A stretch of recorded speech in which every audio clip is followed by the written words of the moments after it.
A special thank you to each of our subscribers who make this channel possible. Here's today's story. In a significant development, 26 Western allies have formally pledged to deploy troops by land, sea or air to Ukraine once a ceasefire agreement is reached, according to French President Emmanuel Macron. This commitment was announced following a summit of 35 countries, referred to as the Coalition of the Willing, held in Paris, where discussions centered on ensuring Ukraine's security amid ongoing conflict with Russia. President Macron emphasized that the reassurance force will not engage in warfare against Russia, but aims to prevent further aggression and solidify the security of Ukraine. The summit saw the participation of leaders from various nations, including the United States, where President Donald Trump indicated that American support could likely manifest in the form of air support. Ukrainian President Volodymyr Zelensky also mentioned his discussions with Trump regarding enhancing protection for Ukraine's airspace. However, optimism for a ceasefire has waned since a recent meeting between Trump and Russian President Vladimir Putin in Alaska, which has raised concerns among Western allies about the potential for renewed hostilities. The European Union has set a target to end all gas and oil imports from Russia by 2027, a move aimed at crippling Russia's economic capacity to sustain its military operations. UK Prime Minister Sir Keir Starmer highlighted the unbreakable pledge of Western allies to support Ukraine and urged for intensified pressure on Russia to cease its military actions. Despite this, the deployment of troops on the ground remains a contentious issue, with many countries hesitant to commit, fearing it may play into Putin's narrative against the West.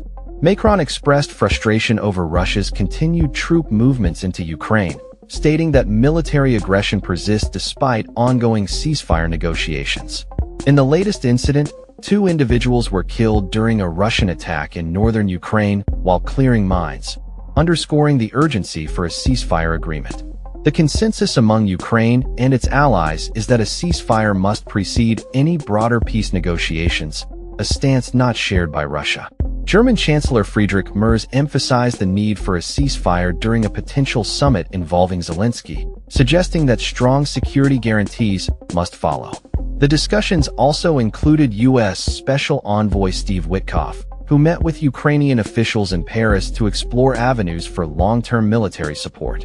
Zelensky's office has expressed gratitude for the U.S.'s willingness to participate in security guarantees, although specifics remain unclear.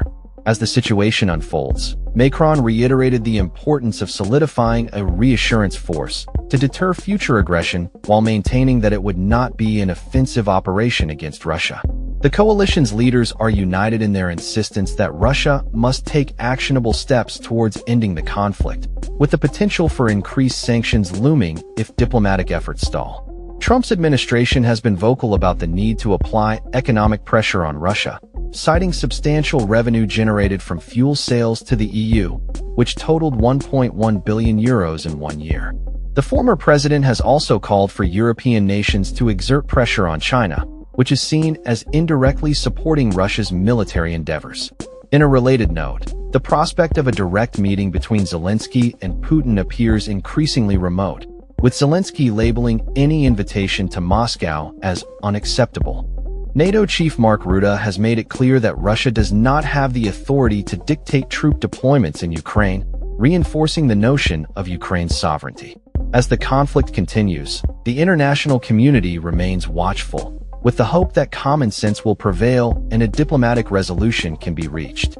The situation remains fluid, with ongoing discussions and negotiations expected to shape the future of Ukraine and its allies in the coming weeks. That's all for this story. We upload videos every day covering many different subjects, so hit that subscribe button to stay informed. Thanks for watching.